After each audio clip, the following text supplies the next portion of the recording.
To me, the only way that an interview takes place with the two central witnesses and the subject of the investigation is if the decision has already been made that all three people in that room are not going to be charged.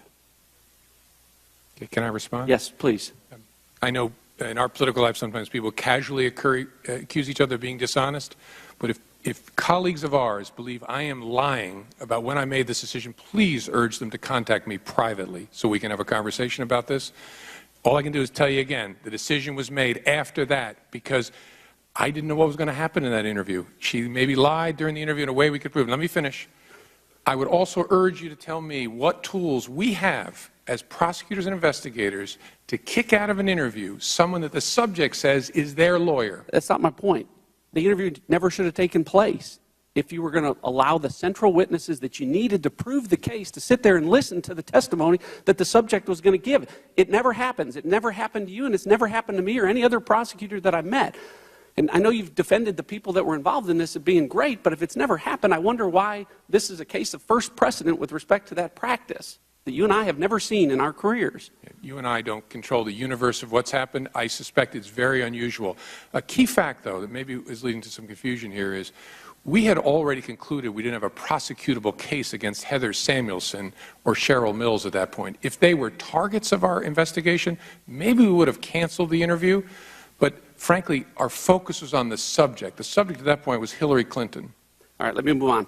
According to the FBI's own documents, Paul Gambetta was, in his first interview on February the 18th, told FBI agents that he had no knowledge about the preservation order for the Clinton emails.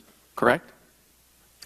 I don't know the dates of that, but I'm sure it's in the 302. Okay, but then 2.5 months later, on May the 3rd, his second interview, he made a 180-degree turn.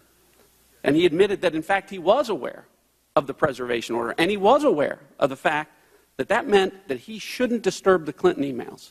Correct? Yep. Okay, well then I need your help again here, because when I was at the Department of Justice, your reward for lying to federal agents was an 18 U.S.C. 1001 charge or potential obstruction of justice charge. It wasn't immunity. Depends on where you're trying to go with the investigation. If it's a low-level guy and you're trying to move up in the chain, you might think about it differently.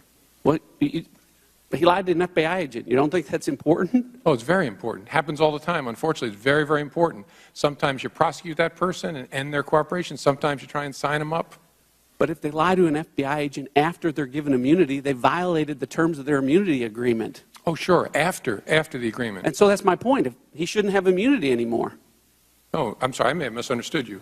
He lied to us before he came clean under the immunity agreement and admitted that he had deleted the emails. No, not according to the FBI's documents. He had the immunity agreement in December of 2015. These interviews took place in February and March and May of this year, 2016. Gambetta?